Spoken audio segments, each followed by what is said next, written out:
Episode 181, take two. Whoa, 181. All right, you said 151 earlier. Oh, I did?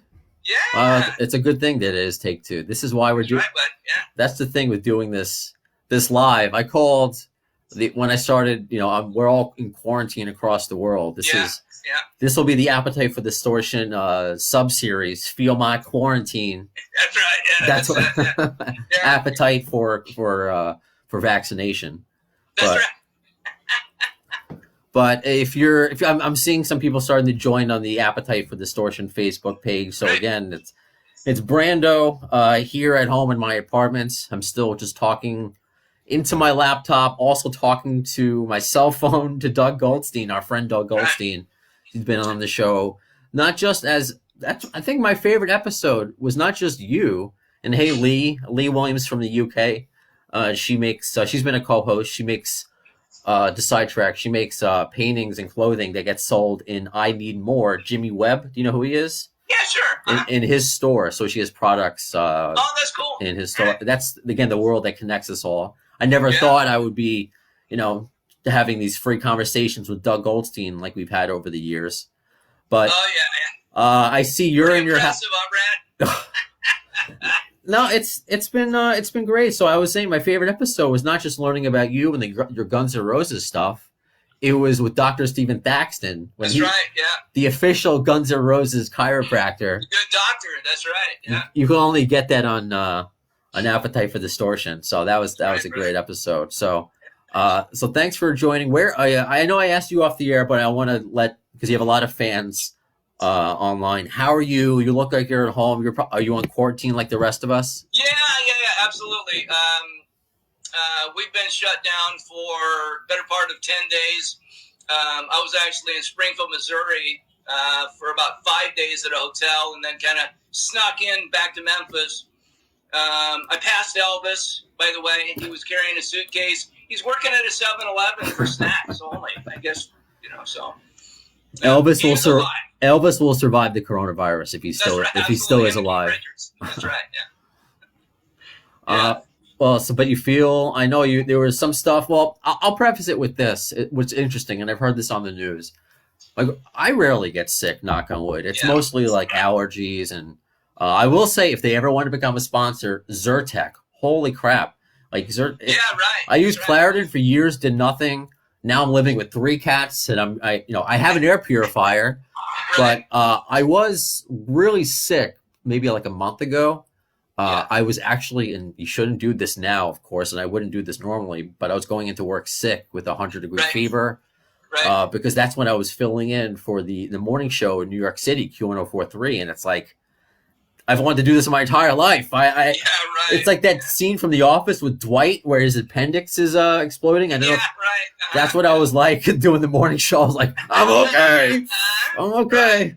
But I'm fine. But obviously, I'm the quarantine, working from home. I was worried about the sound quality of these podcasts, but I see Trevor Noah and Jimmy Kimmel. They're all doing their regular shows. Howard Stern.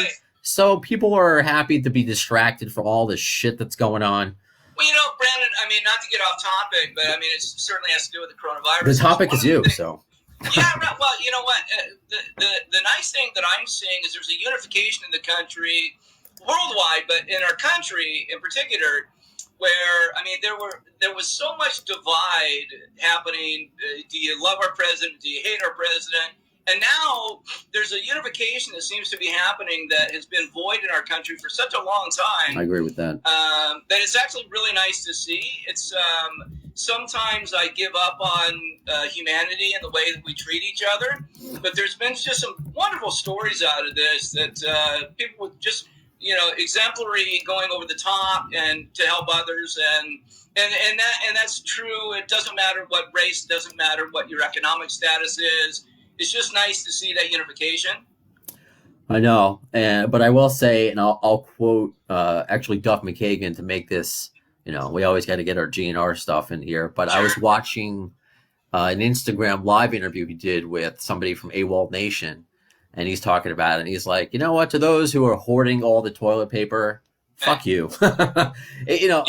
But because thankfully we had a lot of toilet paper before. I know that's another probably TMI story. But yeah, of course you hear those stories about people hoarding. But for the most part, you're absolutely right. For a country that's really divided, especially here in the U.S. with the election and everything that's around the corner, it's like, whoa, we're all the same people. We're all the same species. Yeah. We could all be wiped out just like the dinosaurs. That's right. Let's not forget. So, that's what I've been trying to do with the podcast.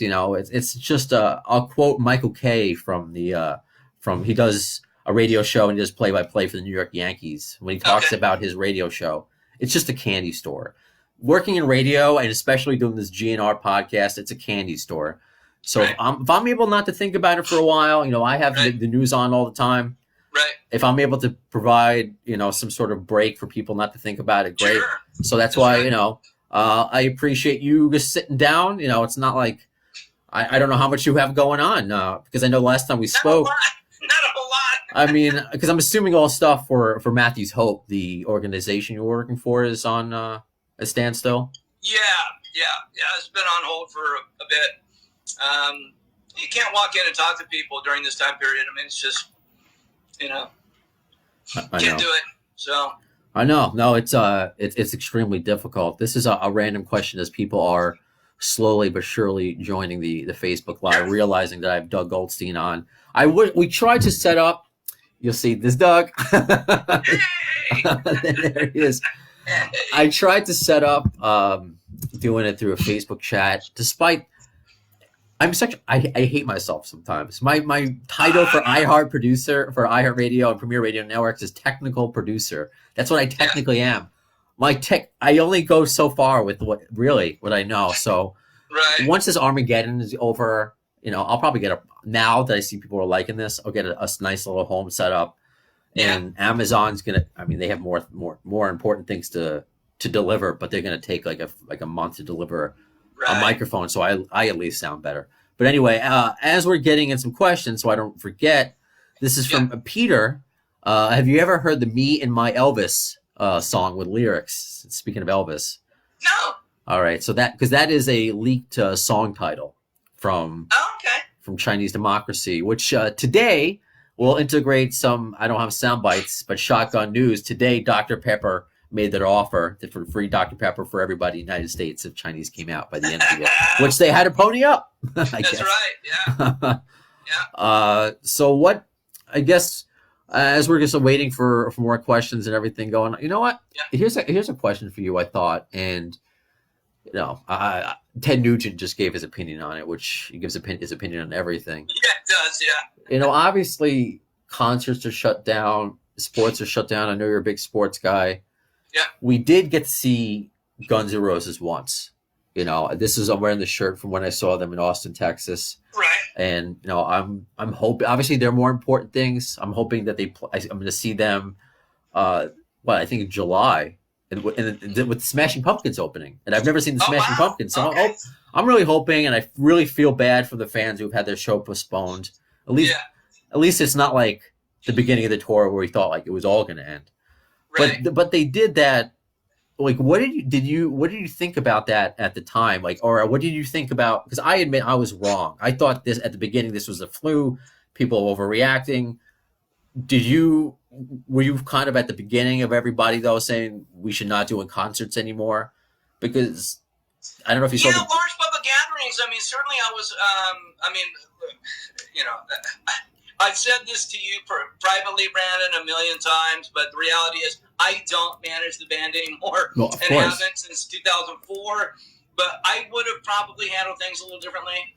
The one frustrating thing for me is there's not a whole lot of communication from either management or the band to the fans in general. I mean, taking it back all the way to when they started the announcement for the original reunion tour, Not in This Lifetime, it was like a one-paragraph blurb that, hey, by the way, we're out and going to be out there. And then I saw, like, really suffering ticket sales in Toronto, and I thought, well, sure, because nobody is out there really marketing this whole project, which is a little frustrating as the ex-manager, because we certainly used to get in front of that stuff. So you must really admire, because I had a few. We all have our opinions, and I understand you're just giving your opinion and everything. That's all. Yeah. That's all this is. This is just a fun distraction from it all. Yeah. But to see what like Metallica announced Right. that they're going to do a Metallica Monday, which has been a radio thing for a while, Right. but they're going to live stream concerts. Today, my girlfriend is so excited to see Dave Matthews from his living room. There you go. Do you think that's the wave of the future? Do you think where do you see this going?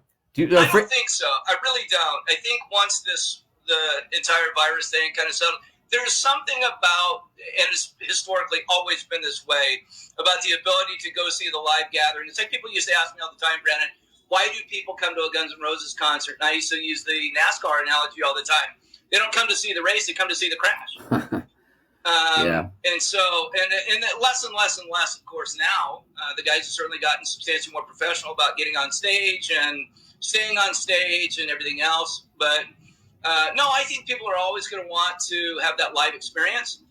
Why is the big? Well, look at the shirt you're wearing. Why is the biggest shirt sold at every single concert the event shirt?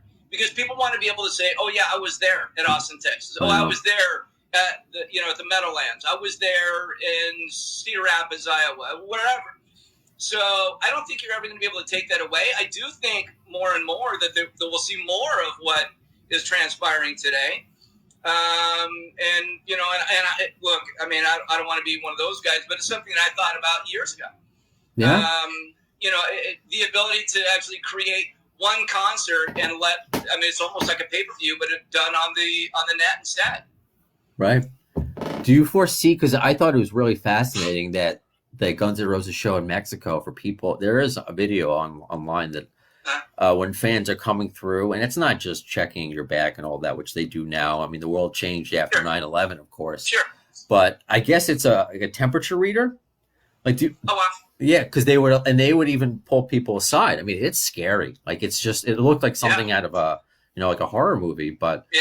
Do you foresee even that? People having to take their temperature before they enter like an arena? I don't think so. I think in a pandemic situation like this, people are pulling out all the stops and doing things that are, the responsible thing to do. I think once everything settles back down, I don't think it's going to get to that. I could be wrong, but I certainly don't, see that chemical warfare is going to be something that needs to be checked at the door. All right. Well, I mean, let's hope so, because I listen to a lot of sports radio, and it's obviously the same conversation about going to sporting events, especially ones like football, where the home experience is usually perceived to be a lot better than the game. Hockey is a little different, but with concerts, you're right. I mean, this is great. I saw the lead singer of Death Cab for Cutie. Elton John's putting on a concert, big charity thing this Sunday. What happens if you have to make a decision like that? Are you then profiling by pulling somebody to the side to measure them, or if worst case scenario, you actually have to take the temperature of every single person? What happens to when do you need to start letting people in? Because the ingress is going to take hours to be able to do that. Yeah, it's not just a simple solution. No, you're right. I don't think so. Just to gather, which is why we're doing this Facebook Live. And let me just make sure I plug in my phone before I lose you. This is how professional I am. But I have 20% left. I'm okay. I'm okay. Okay, you're not bad. But this is from Eric. He wants to say, Doug, can you tell me the story of how the Chicago 1992 show of the Rosemont went? I was there. Then, of course, the next show was canceled, and the band headed to London, I believe. Can you talk about how that all went down? I'm trying to remember that, to be honest with you. If that was the show the night after the St. Louis riot, then it would have been all about trying to get the gear prepped and ready to go. To be honest with you, and I apologize, Eric, I don't really remember if you can elaborate a little bit more as to what transpired, just to refresh my memory. At age 58, some of the stuff kind of slips through the cracks. Okay, all right. So hopefully, Eric, we get a follow-up. This is a cool one. This is from Luigi. Sorry for saying it like that, Luigi. Luigi! How is it to deal with Bucket? His behavior was so bad as people so pointed. It wasn't bad. I mean, look, the behavior wasn't bad. It was just head scratching. I guess that's the best way to put it.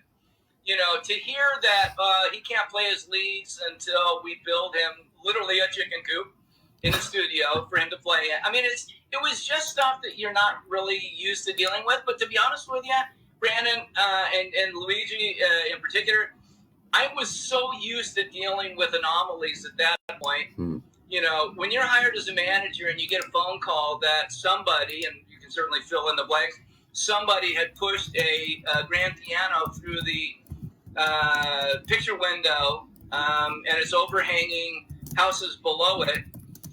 That's not a normal manager's job to then call a heavy equipment company and get a something called up that can actually pull it back inside of the home. So dealing with Bucket was kind of easy. That was like, all right, so he wants a chicken coop. I don't know, build him a damn chicken coop. That's fine. But no, he was a really nice guy. Really nice guy. He was shy. Very, very, very, very shy. That's why I got to believe, and I really, admire in a way that he really has kept his identity for the most part secret. It's, you had somebody like pop star Sia. I mean, you could see pictures of what she looks like, and I appreciate the message of it all. And even somebody younger who's going to be part of that charity thing on Sunday with Elton John, Billie Eilish. She wears big clothes, so really. That's right. But I think recently she kind of, showed her shoulders or something like that. Right. Hey, Brandon, before I go on to the next question, if there is one, I did want to say one of the people that from the Chinese democracy era and after that I really, really love and didn't get to know him as well as I'd like to, but his work ethic is second to none as far as any musician I've ever seen, and that's Ron Thal, Bumblefoot. The guy is just, he's always, always, always, always working. And I've talked to a lot of people that know him, and everybody seems to feel that he's just one of the greatest people on the planet. And it's certainly a great guitar player. I mean, that's one thing. Axl definitely knew where to go to get great guitar players when he was looking for a replacement. Agreed.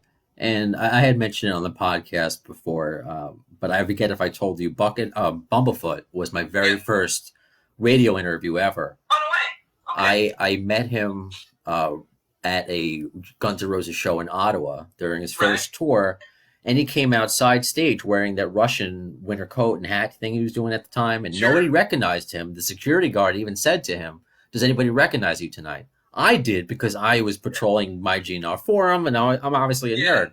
He was very nice, so we kept in touch through MySpace and MySpace, and then MySpace, right? I know, but now, and which is why I appreciate you so much, and I get it. I respect Bumblefoot because he is a really nice guy. A guy who, the times I've spoken to him and met him, that he's doesn't want to come on my podcast because it has a GNR theme.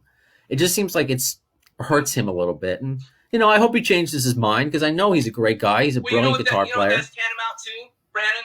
It's like, you know what? You used that. You worked your ass off. Why not take advantage of it? It's tantamount to my kid, who, God bless him, Jake. I'm wearing my honey shirt today. Let's show it the ghetto way. I'm wearing my honey shirt. Wait, hold on. Let's honey. There we go. He's wearing, and that's Snoopy, of course. That's right. And I told Doug off the air that Snoopy was kind of my first word. It was boopy because my mom was obsessed. That's another story.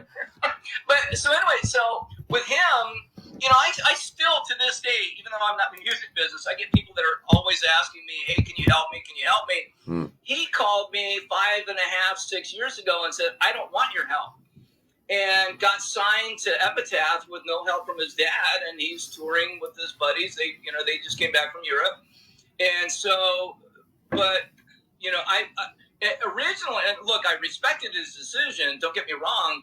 But the reality is, could I have helped him? Yeah, probably. But he didn't want to be known as the kid that rode the Guns N' Roses coattails. So God bless him. I mean, he killed it on his own. I think there's a lot to admire about that, because there are plenty of artists who do that, and that's not even saying that's right or wrong. It's a different circumstance for everybody. But to want to go out and prove yourself, it's like when I interviewed London Hudson, Slash's son, and he wanted to specifically play drums.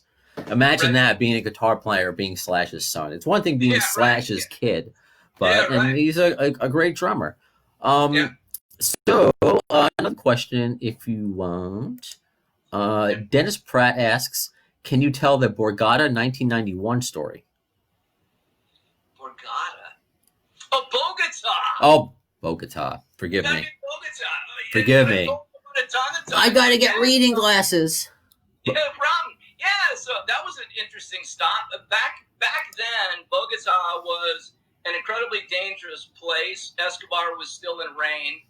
And so we show up, and there was a coup attempt in Caracas, Venezuela the night before. We got out. Our gear did not make it out. So we land, and immediately the promoters, which are the guy that runs and owns the radio station, the guy that runs and owns the television station, and the guy that runs and owns the newspaper, they want to meet with me because they wanted to cancel one of our shows because the gear wasn't going to be there. And I said, no, well, instead of playing Friday, Saturday, we'll play Saturday, Sunday because my gear will be here. No. So they decided to go ahead with one show. At about 3 o'clock in the morning, I got a phone call that they had our publicist and they were going to hold her for ransom. And I said, well, go ahead because she's not that good anyway. So, and she was. I was just calling their bluff, basically. So they played the next night. There's no roof over the stage, and so it starts pouring rain during November rain. And they had oversold by 30,000 tickets. So there's 70,000 people inside, 30,000 people that have tickets outside that can't get in. So I'm watching, the band has no idea what's going on, and I'm watching out back. There's cops on horseback with these huge mallets, and they're just beating the piss out of people. And so we're trying to put a stop to that.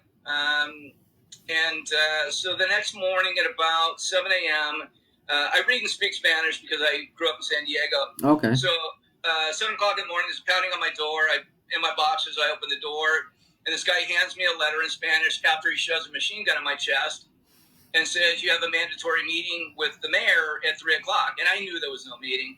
So I had hired U.S. Embassy security off duty. And so I called my guy over and I said, Mark, what does this say? And he said, well, it says, I know what it says, but is there a meeting? He said, no. And I said, so it's time to boogie. He said, yeah. So we woke up the band members, and some of them were still awake because, again, we were in Bogota, Colombia, so some of them hadn't slept since we arrived. So we loaded up the plane, and as we went to taxi away, Bogota's at like 6,000 to 7,000 feet in the air. So they start taxiing back because they needed to pump up the engine with better oxygen, I guess. And so I thought that, oh, shit, they're onto us, and so they're going to pull me out the damn plane. They were going to take me. They were going to kidnap me, no question in anybody's mind. So a couple other funny stories during that time period, but we'll save those for the book. I know. Any because I know we've talked about it, and that's why I'm always appreciative of whatever story. And you can always I know my listeners may not want to hear this, but you can always censor whatever you want to censor to save for yourself. Yeah, I'm good. Yeah.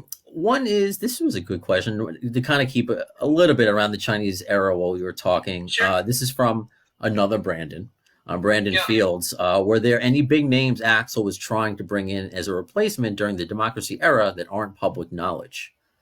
No, I think everything's been talked about. Yeah. I mean, I think the first person that Axl had me contact, if I remember correctly, it's either Navarro first or Zach first, Zach Wild.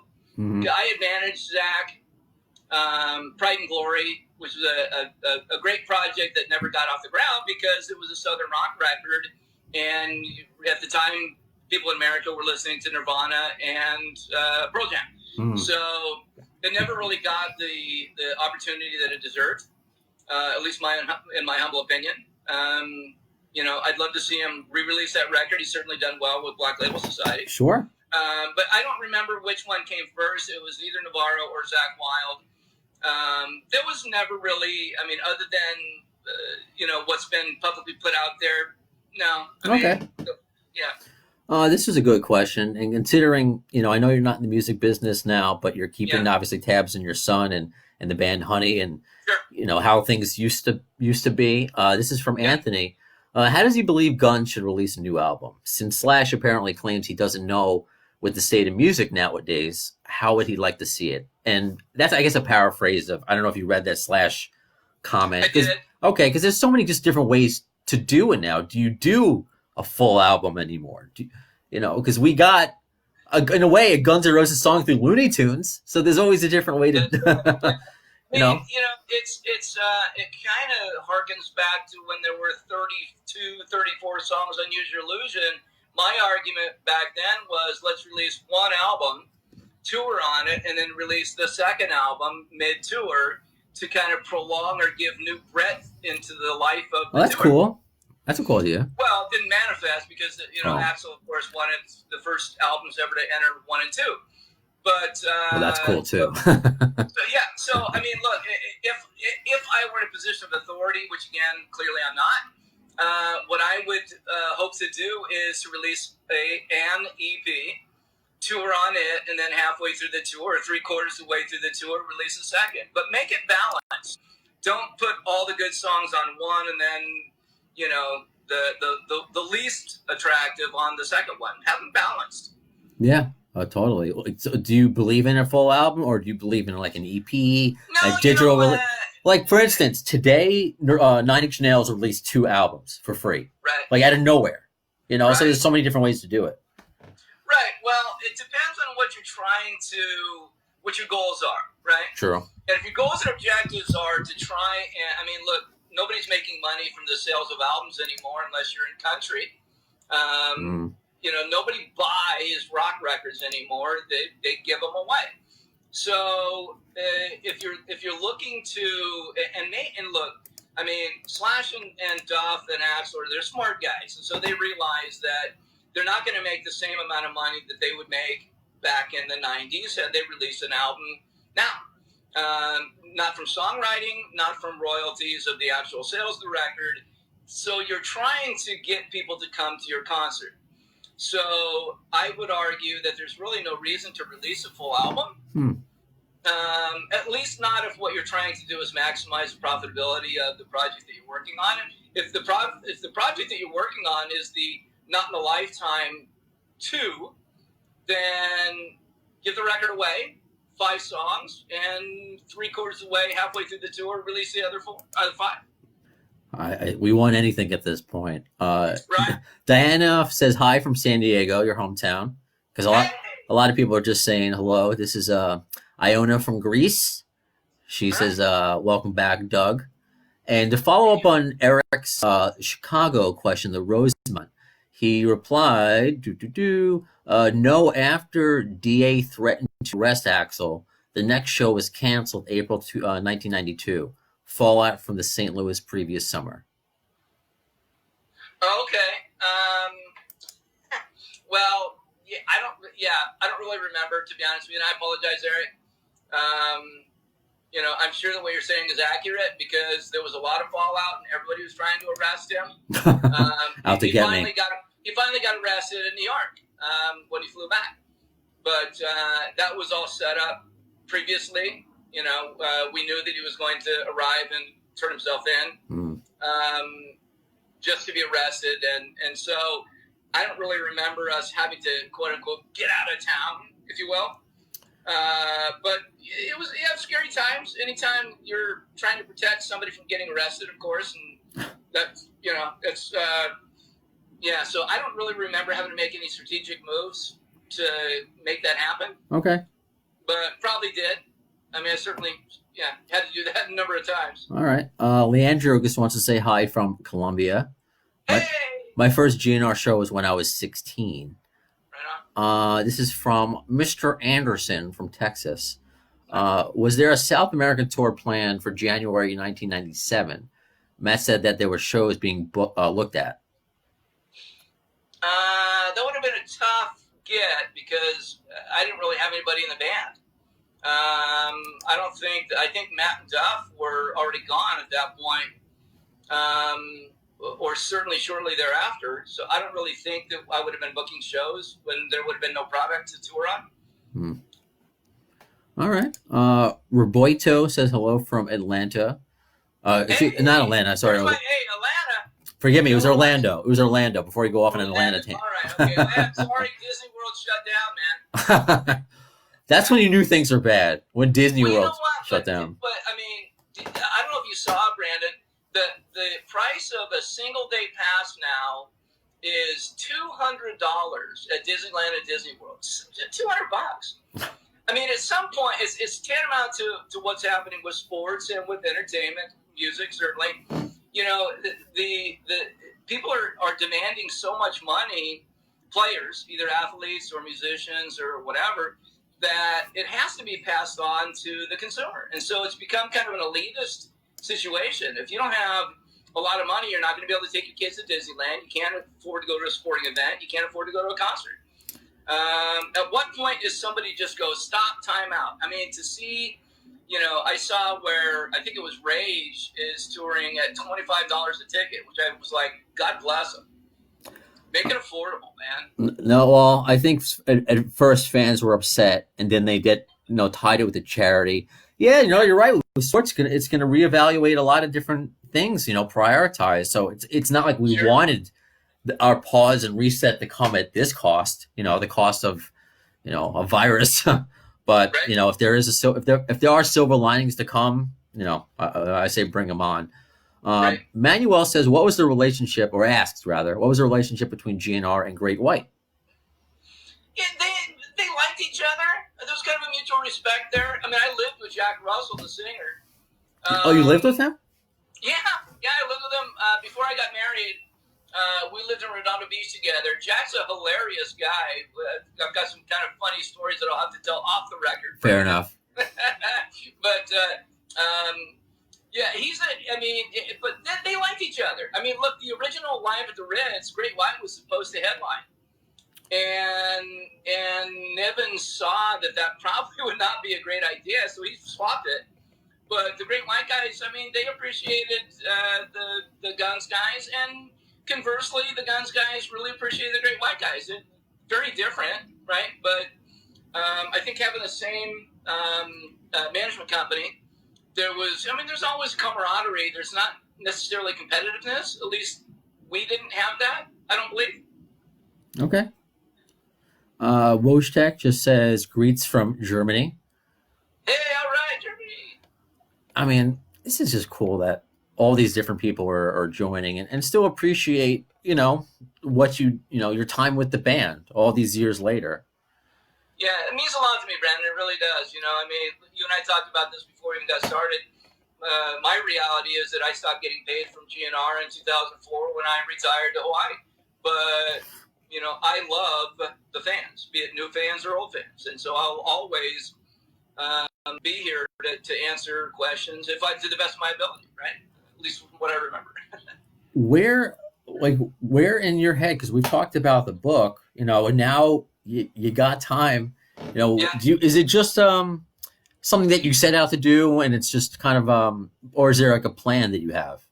Is it more? Well, yeah, I mean, there's been a couple of plans, right? I thought that it would be fun to have a book done and tour all the Barnes and Nobles in the same city that the band was in, but it just hasn't come to fruition because the guy that was supposed to be writing it with me doesn't live here, and Okay. so that's kind of had to be put on hold. But you know, I mean, it's nothing I'm rushing, to be honest with you, Brandon, because I don't feel that, at least not now, because I certainly won't have it done by the time they tour again. So Okay. now it's back on the back burner. But you know, it's interesting. You know, I read a lot of things that were in Slash and Duff's books, and God bless them, but they were in no position to be writing that. And again, and you've heard me say this before, Brandon, not on your show, but with Jeff and Sid. On GNR Central, sure. Yeah, one of my great, and I saw an interview with Duff the other day, and he was right. You know, at some point, somebody during the Use Your Illusion tour, that person being me, should have pulled everybody off the road. Duff, you know, I was paying a lot of attention to what was happening with Slash's health, and I was paying zero attention, yet it was right in front of me to what was happening with Duff McKagan. And I love Duff McKagan. I love him. He's my brother. He's my family. But the guy almost died when his pancreas exploded on him. And I saw that. I should have saw that coming. I'm certainly no medical doctor, but I saw what was transpiring every single day. and there's no excuses for it. And so I accept culpability for that. It's one of my biggest regrets in my life is the fact that I allowed that to go on and didn't pull it off the road. Well, I mean, thank God or whatever you believe in that, how healthy he is now. He looks younger today than he did back then. No question. But the reality is, for whatever reason, be it financial or otherwise, I didn't pull it off the road, and I should have. I was in a place of responsibility where I should have just said, "Stop. That's it. Time out." Instead of worrying about, the whatever 250 people that were on the road, and my responsibility wasn't to those 250 people as much as it was to the actual band members. They were paying me a lot of money, and I should have taken care of their health, and I didn't. So for that, look, one of my mantras in life is I refuse to look in the rearview mirror for fear of running into the wall in front of me. But in retrospect, that's one of the things that I do give myself a hard time about is I never should have allowed, particularly Duff McKagan, to get in that situation. All right. Well, I appreciate you, sharing those thoughts. This is from Michaela. Hey, Doug. She wanted to. Daniela Clark runs a podcast now, and I wanted to ask if she did an episode with the other GNR girls from the Illusion era: Stephanie, Renee, Linda, Kai, and Lisa. What should they talk about? Wow, what should they talk about? I don't know, maybe what it was like, to be on the road with all the craziness and, and I mean, did they feel, that there were any, I don't know. What were their feelings on something that was that huge? Did they feel a part of it? Did they not feel a part of it? Okay. Yeah, but I think that's great for Daniela. I love Daniela. She's a doll, and I love Gilby. Right on. It's really unfortunate, Brandon, and as history has written it, Gilby is still, at least as far as I know, still under the impression that Axl shit-canned him kind of without notice, and it's just not fact. I mean, I think that Slash and Duff wanted to keep Gilby in the project, but Axl was consistent right from the very beginning. As soon as the tour is over, you will not have a position. And so, I don't think Gilby really... He tends to attack Axl publicly as opposed to maybe looking to the side and saying, why weren't you guys telling me the reality, which is that I wasn't going to have a job, just as this guy had said all along. Why do you think he was just hired, supposedly, as far as just that tour and not someone to continue because the band continued? Why wasn't he that guy?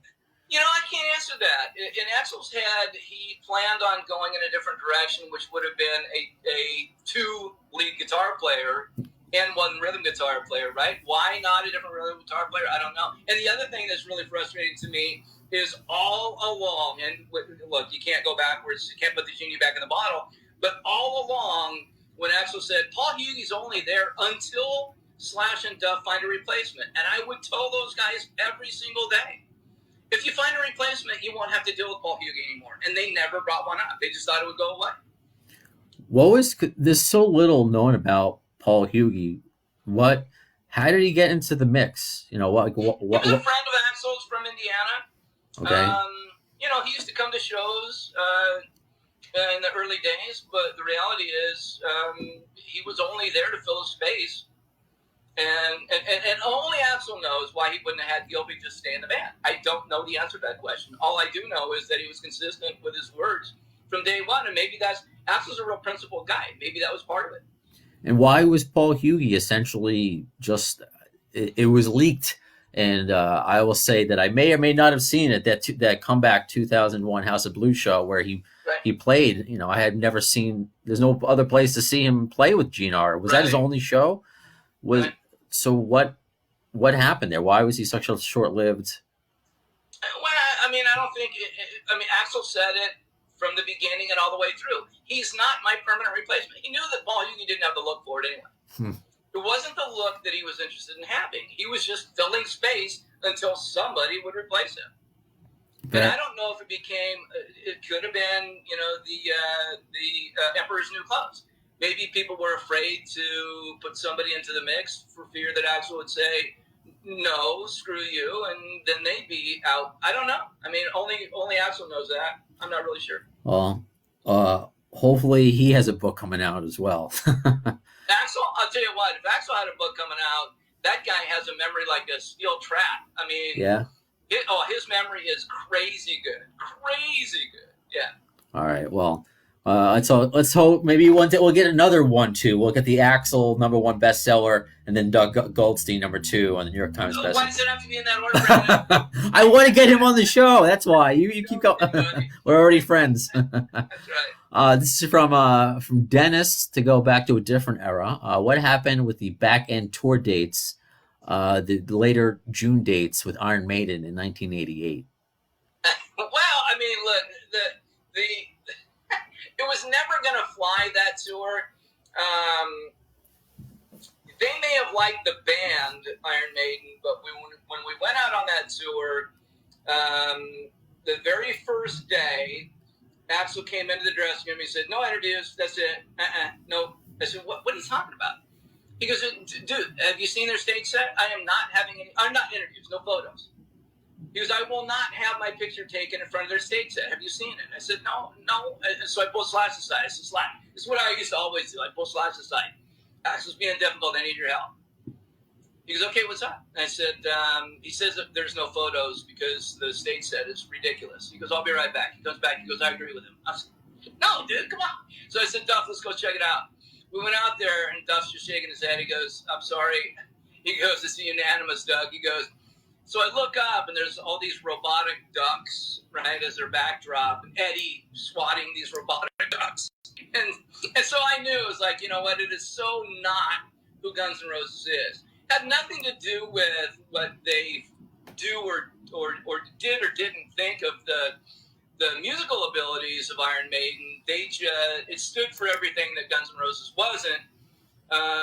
So we ended up, pulling off of that. I think the official response was that Axl was having a difficult time singing, and he was, but he used to have a lot of difficulties singing, but I don't think that was the real reason. I think it was just the fact that it just wasn't a good marriage, that whole tour.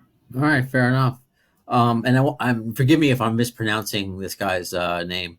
Imitero, Jermaine from Oakland, California. Thanks for this live cast. No problem. It'll be up for a podcast for you guys to get an iHeartRadio and all the usual places. But that just means if you listen to it there, you weren't involved in the live broadcast. So shame on you. But it was also, I mean, Doug and I, we've been chatting over the last, not just recently, but just we knew this was going to happen again. Sure. But this was just like, hey, can you do it now? Oh, sure. Exactly, Oh, so it's all right. I'm wearing my Simpsons pajama bottoms. It's okay. There you go. Very nice. He asks, in your opinion, I can't read today. In your opinion, what was the best live show you've ever seen? Paris pay-per-view, Chicago Rant show. I guess what was the best live? I guess Guns N' Roses show he's referring to that you've ever seen. I think you've answered that, right? Was it the Freddie Mercury? I don't know. You know what? I mean, to me, it's a Freddie Mercury tribute always.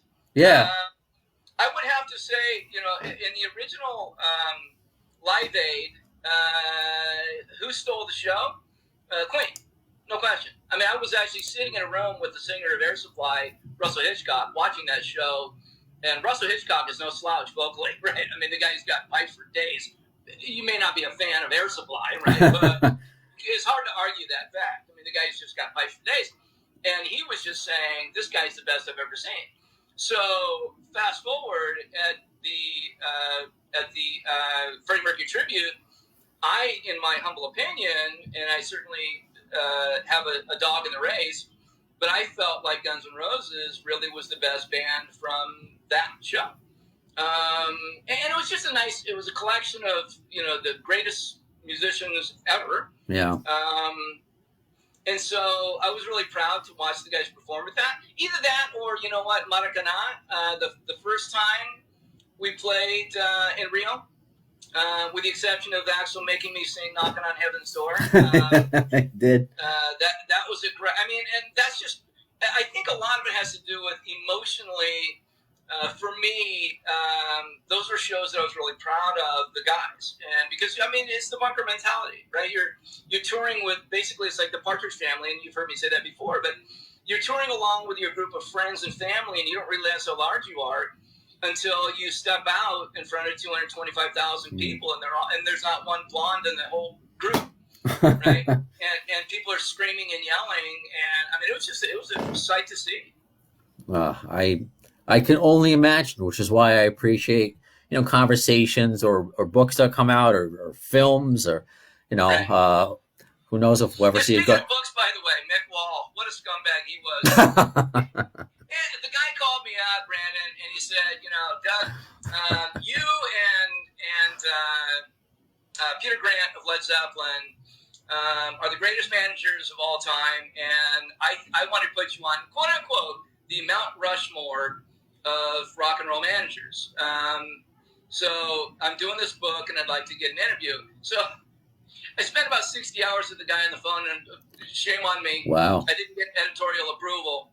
And the book comes out, and it makes Niven look like a superstar, and it makes me look like a sycophant. I was a scumbag who was just lying there waiting, and it's just unfair. And he lied, which is really, hurt my feelings, to be honest with you. I mean, anger is never a primary emotion. It's always secondary based on something else. And in my life, it's oftentimes because my feelings are hurt. My feelings are really hurt. The guy took advantage of me and lied. Sorry you went through that experience. That'll never happen with That's me. right. That'll never happen here, and never happen I know with that, me. Brando. Yeah. Why am I talking to you? Which again, I appreciate it. Michaela asks another good question. Did you speak with Matt Sorum when he was writing, when he was in the process of writing his book, which is set to be released in July? I never did talk to Matt. Matt, he sent me a message on Facebook about a month ago. Oh. And I responded and told him that I'd love to talk to him, and I just never heard back from him.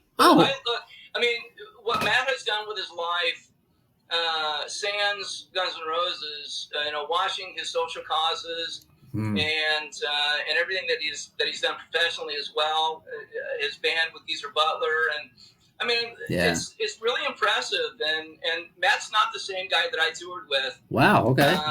He's turned into a really wonderful man, and I've let him know that I'm just really proud of who he's become as a human being. Oh, wow. That's really cool to hear. This is from Paul Elliott. Hey, Doug and Brando. Hello from Scotland. Apologies if asked before. There was a lot of speculated release dates for Chinese Democracy. Was there any specific point that Doug thought it was ready to be released, or did he agree that it wasn't ready when handed into the label? Can't remember what year. So thanks. And as we mentioned before, if I know some of you may be catching this live and you want to, when I end this live, you can listen back, or when the podcast is out, I'm mentioning that this is the date, March 26, 2008, where Dr. Pepper made that offer. Right. So I guess, because that's an era we all, I think GNR fans are chomping at the bit to know more about, especially knowing how much material is put out there. So did you think that it was ready to be released, and then it was all of a sudden just not? No, because Axl was too busy tinkering. A lot of people wonder, why did it take so long? And I certainly have my own professional opinion on that. When it was the first time in his life he ever had to release a product that wasn't, 5 band members that he knew, or at least 4 band members that he knew in the band. And so the scrutiny he knew in his own mind, it was all going to be put on him. I don't care how many times you say Buckethead's involved or this person's involved or whatever. At the end of the day, everybody was going to scrutinize Axl.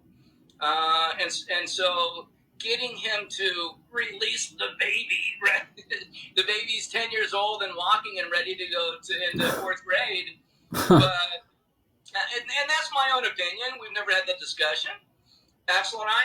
But, in retrospect, I thought that back then, that's what was happening. I used to get called to Jimmy Iovine's office, who was the president of the label, about once a month, and he would go on and on and on about where's my album.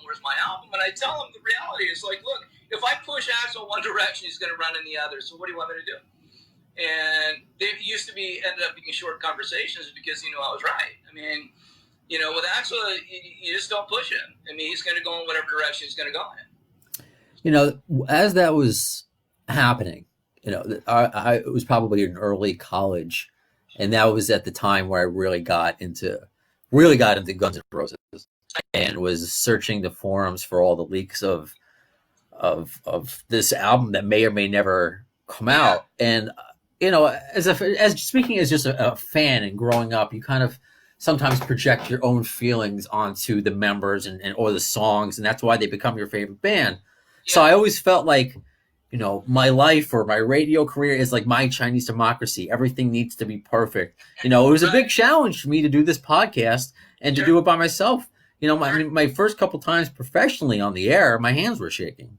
You know, and I'm comfortable talking right now, but I've always been a part of a radio station. Like Axel was always a part of a band. I was always a part of talking around the music. Now, great analogy. I get it. You're right. GNR is the theme, but it's me. And people have to like me at the same time. And, you know, which is why it's awkward doing a Facebook Live. I like being behind the camera. So I always compared it to that. So I never really fault him for that. It's just, you know, you wish you went through the process a little quicker or something. Right. And so a couple things, Brandon, if you don't mind, I'd like to just some clarification. Okay. So I've read, you know, one of the first things when you Google Doug Goldstein, GNR, Doug Goldstein manager, whatever, this guy says in the title of the thing, I can't get it to erase or whatever, why is Doug Goldstein full of shit? Right? I'm sorry, I don't mean to laugh. Yeah, no, it's all right. Yeah, I laugh.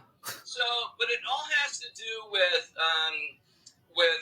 when I commented on the fact that I thought one of the key things to the breakup of Slash and Axl was when Slash played with Michael Jackson. And this guy's, you know, lamenting over the fact that, you know, none of the accusers came out until long after. Well, you know what? Yeah, you're right. But if you think that us in the entertainment industry did not know about Michael Jackson and all the allegations that were way back, mid-'80s, yeah, we all knew. You know, had it been confirmed? No. Did I know the head of security at Neverland Ranch? Yes. So I knew what had transpired, as did Axl, as did every single person in the music industry. And if they say they didn't, they're full of shit. So it goes back to the armchair quarterback thing. You know, when somebody sits behind their computer and goes, Doug Goldstein is full of shit. Well, you weren't there.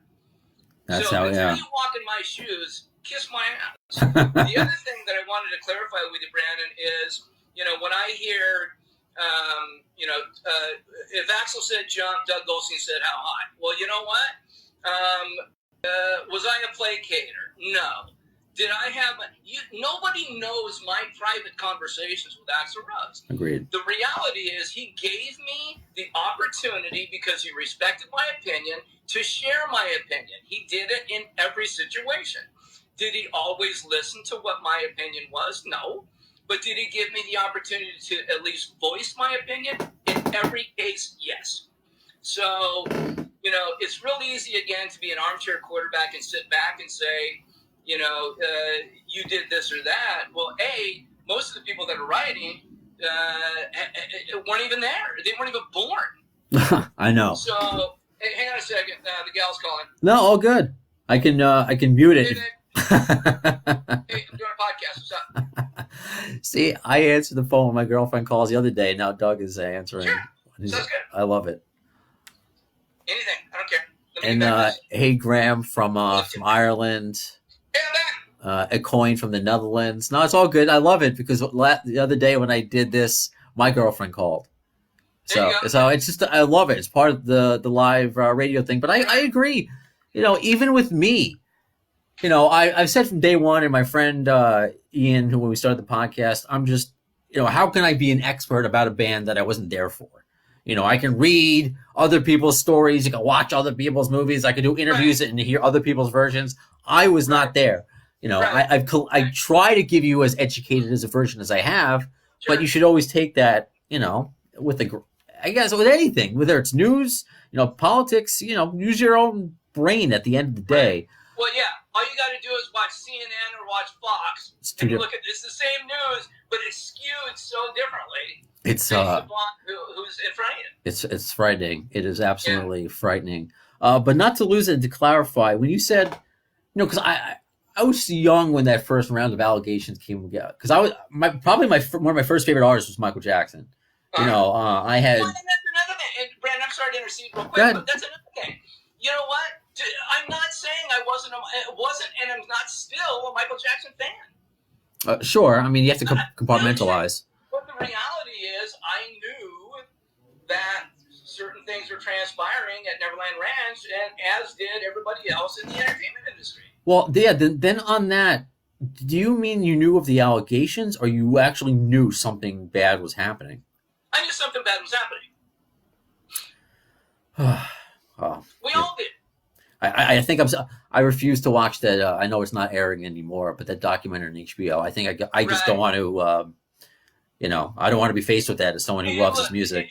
I admit it. Here's the thing: I'm not making excuses for any bad behavior ever, but I know how a person becomes like that. When you're 6, 7 years old and your big brothers are throwing 30-year-old women inside of your room, your perception or your perceptivity of what women are, or any person for a sexual relationship become greatly skewed. And I'm not, again, in no way, shape, or form am I making excuses for a deceased person's behavior.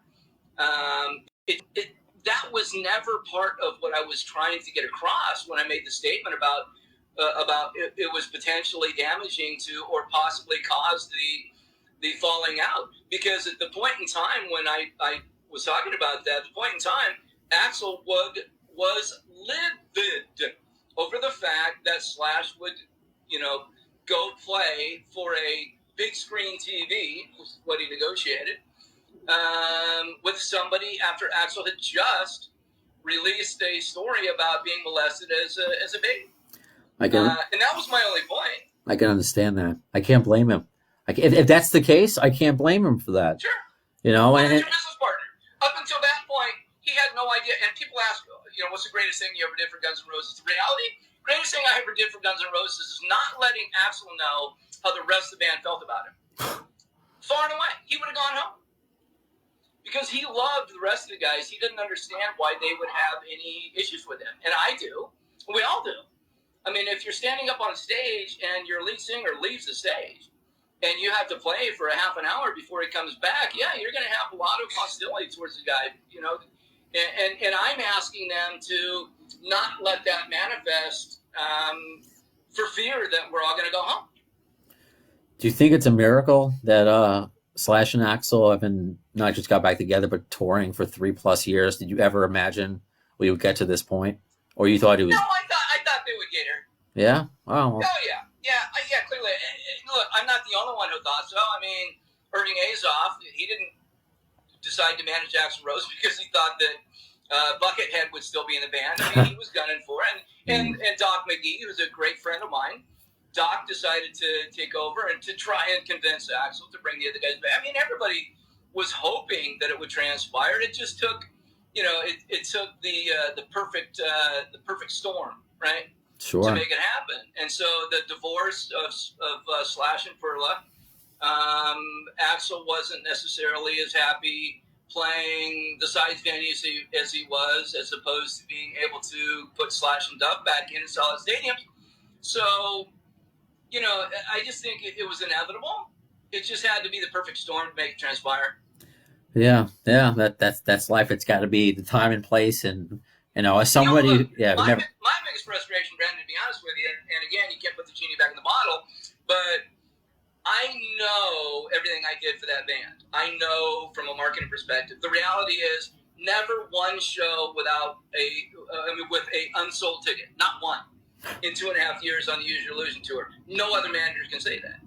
And so to not even be given the opportunity, or even a phone call saying we've decided to go in a different direction because, look, I took them all around the world, and now they're reaping the benefits of it. But you know what? It's okay. You retired to Hawaii. I mean, you're living the dream anyway. Yeah. Well, I know you're not in Hawaii right now, but I mean that's right. Yeah. Well, I mean, something else you did for GNR and something that you mentioned before, and I appreciate this comment from from Martin from the Netherlands. He says, "Hi, Doug. Thanks for keeping all the GNR members alive." Martine.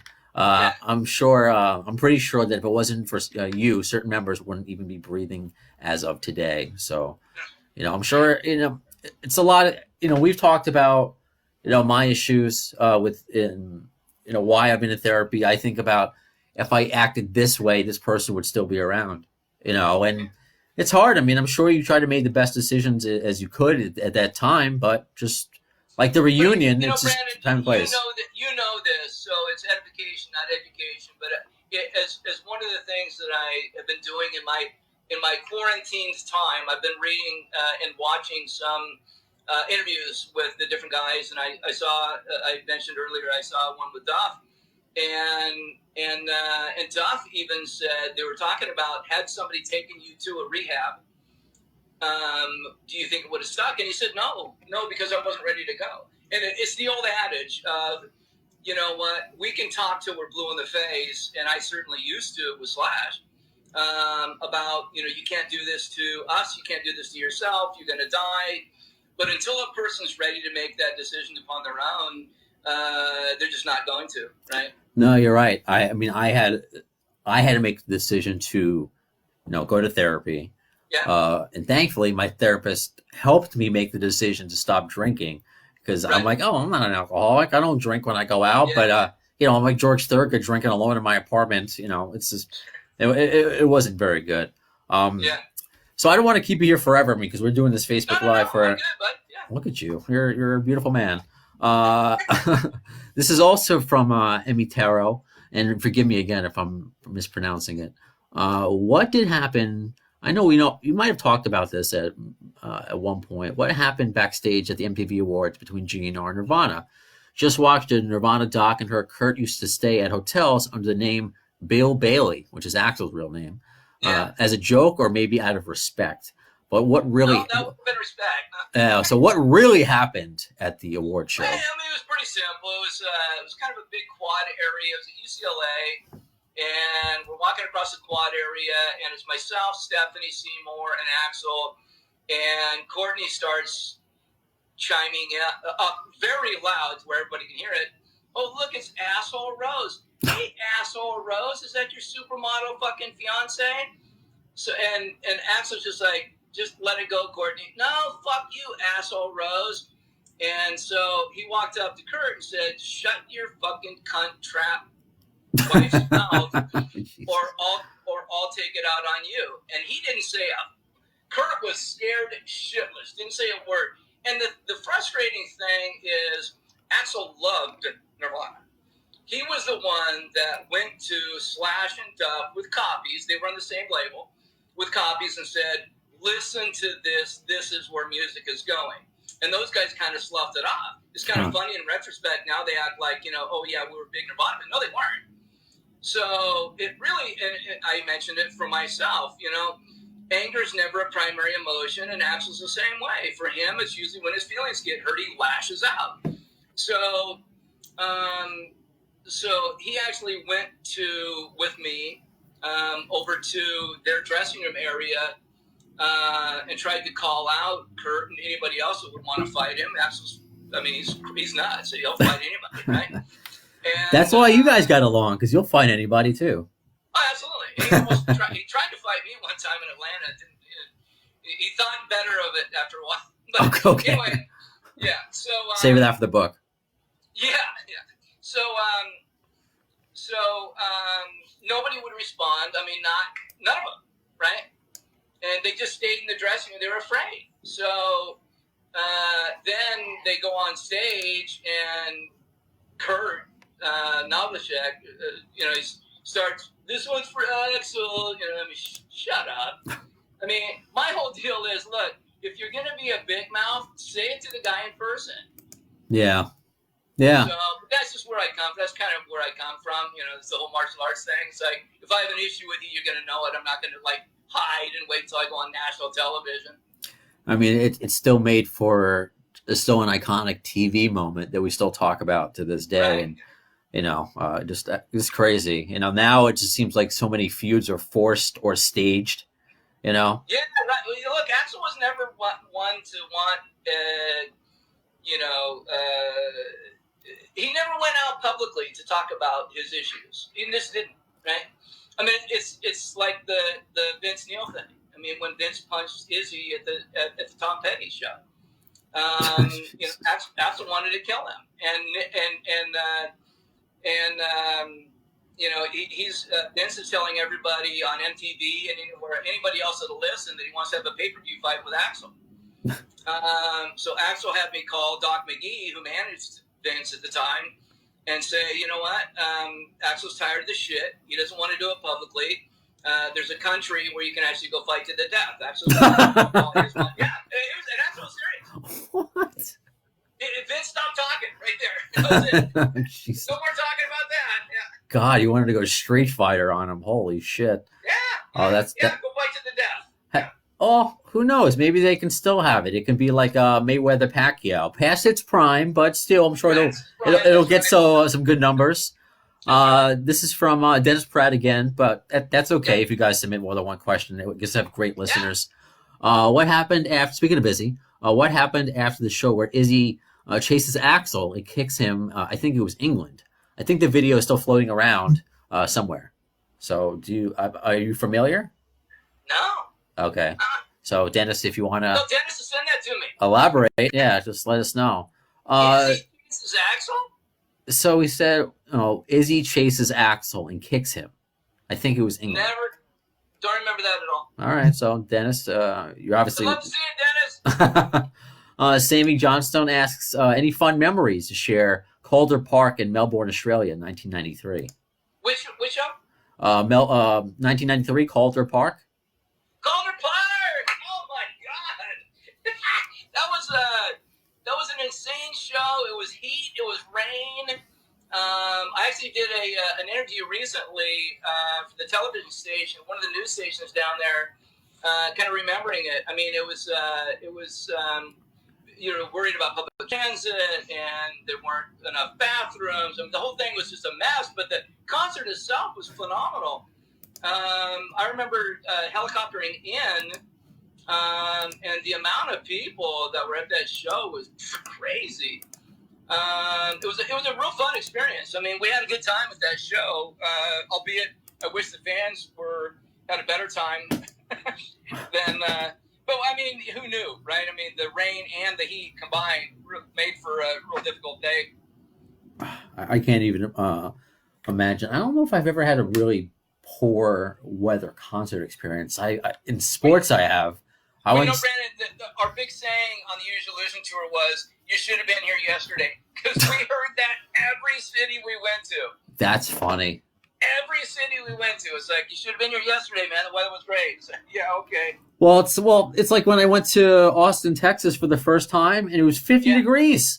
I'm bringing all tank tops and basketball jerseys. I mean, thank goodness I brought a hoodie, but it's like I'm in Texas. Why is it cold? Yeah, you should have been here last weekend. That's right. Yeah. Thanks so much. Yeah. I mean, there's so many different. Well, Dennis did show the video. Izzy kicks Mike at Axl Rose. Rare footage. Mike at him. So, I mean, obviously, if Doug, if later on you want to comment on this thread, or maybe one day I'll make this as cool as Joe Rogan or Anthony Cumia, where I can have things interactive. Right. Here's an interesting question. Just your thought. If you don't know, you don't know. This is from Sean. Does Doug have any insight as to why Axl sounded so what he feels is better during Axl DC than GNR? And the reason, because I was lucky enough to see Axl DC, and it's just like a rasp for an hour and a half. Mm-hmm. With GNR, because it's 3.5 hours, it's just so many different ranges. Like, do you have any thoughts about, your thoughts are exactly where mine are, Brando, which is, AC/DC's music, great music, don't get me wrong, but vocally, you're not challenging yourself near as much as some of the Guns N' Roses set. And I don't know how long the AC/DC shows were. You were there, not me. All I can say... I think it was like an hour and a half. Yeah, well... Which is like... half it's half a Guns N' Roses show. Exactly. So, I mean, I did have a conversation with Axl's vocal coach, Ron Anderson, before the tour. Ron's just a friend. And I said, how's he doing? He goes, Doug, he's singing better than I've ever heard him sing. Now, I'm sure that, when you push yourself for 3.5 hours every night, that's difficult to do every night. But Ron felt that Axl had gotten himself vocally anyway into the best shape of his life. I mean, just to do that, because AC/DC blew me away. I didn't know what my expectations were. Right. It's when you saw the clips on YouTube, a lot of people were like, when they first heard the news, like, you know what? Let's start there. When you first heard about Axl Rose, forgive me if I asked you this. I don't remember. No, I don't think you have. What was your thought? Because I'll just say real quick, I was like, how is that gonna fit? Like, that's weird. Then I saw the YouTube videos. I'm like, whoa, this is working. I saw it live. It's if not my favorite concert ever. It's tied. It's up there. I mean, I was actually looking forward to it. I've been an AC/DC fan for since high school, right? Sure. I mean, Highway to Hell came out when I think I was a freshman or sophomore. And certainly I'd had the benefit of hearing Whole Lot of Rosie, right? Yeah, right. So, I mean, a number of times. But, sure. No, I was looking forward to hearing it. And I don't know whether there's any truth to it or not, but I had heard a rumor that Axl actually went through just like everybody else, he went through a... Audition? Thank you. Yeah. Because I think I've heard that too. I've heard that too. Like, he didn't ask for any favoritism. He just said, look, if what you need is an audition, I'll come in and I'll do the audition. And if it works, great. And if it doesn't, no harm, no foul. That's awesome. Nobody's ever confirmed that for me or not, but that's certainly what I had heard. I think I don't know. I don't think it was from you, but I think that's just what they're saying around the water cooler, as they as they say. Just unbelievable. So, with everything that's going on, what are you doing? Because I don't want to keep you. I want to have you back. I don't want you to waste stories. And Hey, man, I'm good, but what are you doing to stay busy? What are you doing to stay busy at home? During this time? Yeah, during this time. How are you keeping yourself sane? What are you watching on Netflix? Are you binge watching anything? Well, What's going on? I'm a binge watcher of one of my favorite shows is Person of Interest with Jim Caviezel. Okay. Look, we've talked about it extensively. I'm a martial arts guy, and some of the fighting scenes that they've choreographed are dead on. Caviezel's the real deal, and so it's kind of fun to watch that.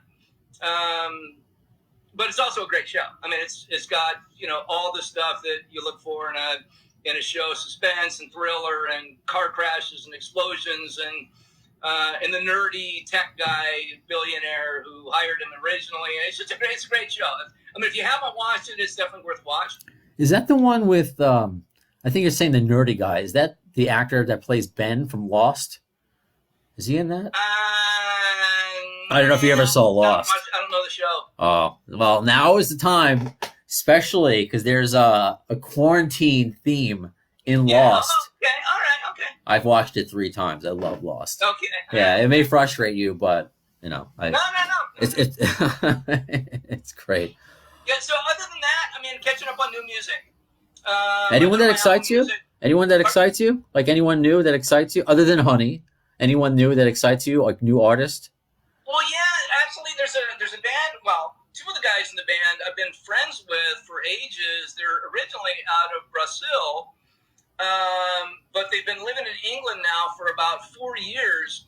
The Cavina brothers, and they hooked up with Michael Schenker's son. It's a band called Madre Sun, S-U-N, Madre as in M-A-D-R-E, Sun. Great band, rock band, right? Which, I mean, I don't skew too far. Although, you know what? I've really, because of my son and people saying, oh, gee, they sound so much like this band, I've listened a lot and have become a huge fan of The Cure, which I never was before. Okay. I actually, for the first time, when I went to Austin, I got to see The Cure at Austin City Limits. Oh, no way. How were they? It's like Robert Smith, speaking of voices, it's like, it's the same. Right. It's exactly the same. Is that right? Yeah. I thought it was funny because I mean, I keep telling my girlfriend to get more into new wave because she likes a lot of this indie stuff, and I'm like, you'll like new wave, and I don't think she ever knew what The Cure looked like, and she's like, why is Robert Smith? She's like, he shouldn't be wearing that makeup. I'm like, that's just Robert Smith. Right. That's like that's like telling Superman to go out without his cape. Just that's right. Take it easy. The other one that I love, and I have loved them forever, but I'm a huge Annie Lennox fan. Okay, sure. A friend of mine, a tour manager who was a mentor, one of my mentors in the industry, a guy named Tony Wiggins. He's been their tour manager forever. So I've kind of gone back and I've listened to a lot of rhythmic stuff and Annie Lennox solo stuff and talk about pipes. Woo! My Lord. I know. Yeah. So, well, we can be here again as like every episode. Every time you're on, we're talking for an hour, and I feel like I always just chip the. Now we know we're not in the studio. I have a fire engine going. Right. They're still on the road, and the fire engines are still on the road. But I'm glad you're staying safe. You're being safe. This is just, I mean, it's the overused phrase of. Do you mind that there's a fire? Like, just wait. I'm recording here. Just the overused phrase, like, this is just unprecedented. Like, nobody has experienced this ever. And not certainly if it's not in my lifetime to use a phrase. Certainly not in your lifetime. Yeah, right. Well, I talked to my dad. He's 82 years old. He said, "Have you ever been through anything like this?" He said, "Nothing. I mean, nothing even comes close." It's just, it's scary, and again, it's just it's in a way time to reevaluate. Your priorities, staying home, listen to music, listen to podcasts. The way, just obviously I would love to have a better setup, but just, talk to friends. I have one thing that I do want to say, Brandon, to everybody is, I was tested negative. Okay, good. But the reality is you still have a social responsibility to make sure that you're not getting it. So even if you come back with a negative test, or if you haven't been tested, it is a very nasty flu, and I encourage everybody to continue doing exactly what they're doing. And if other questions come up, Brandon, through this whole thing, by all means, just share them with me, and we can do this again in a week or so because we'll still be on quarantine. We laugh and we cry at the same time. Absolutely. But thanks. And just to let you know the reach, so I want to acknowledge Salman says, hello, I'm from Indonesia. So Indonesia! So tell him I got it. My favorite tattoo I got in Bali. It was a 12-hour job. Yeah, wow. It's great. Yeah, I love it. It's a female Buddha. Okay, that's cool. And then in Balinese it says, God's in our hearts, minds, and soul. Oh, beautiful. Well, when this, in addition to just talking to you again in the future, when this does all end, like we've been saying, come to New York. I want to, I'd love it. Hang out. Let's just go out to dinner. But stay safe and just, God bless, and thanks for spending this time for me and the Guns N' Roses fans. And to everybody, Michaela, Martin in the Netherlands, everybody else, thank you very much. I appreciate you guys. But Michaela and Martin, I know those guys really well, and I greatly appreciate them chiming in. Thank you. Awesome. Thank you so much, Doug. We'll talk soon. Peace, bud. Bye. Thanks, Brandon. Bye. So thanks, guys, for hanging out. I appreciate those of you who have enjoyed me doing these Facebook Lives. People are doing it. It's not like it's a new thing. The YouTubers have been doing it for so long. But, I want the quality. I work in a radio studio to be up to a certain level, but I think everybody understands. I like that we get to interact. I guess I could do this during other. See, you know what? Because when I'm recording a call, it's not on a speakerphone. It's all going internal. So if I were to do a Facebook Live, the way I normally do a podcast, I could try to figure out a way to set it up so you can listen while it's all going on. But, my knowledge is limited. So just again, just thanks for hanging out. Really do appreciate it. Just keep following here on Facebook for more updates, more guests. I said I was going to do it tonight. I may reschedule, and I apologize because I haven't messaged him just yet.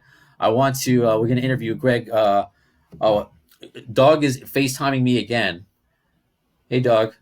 I'm recording my goodbye. So I'll talk to you in a minute. All right, buddy. Bye. Bye. See, and if this was a podcast, I would be editing. Who cares? It's just fun. It's live radio.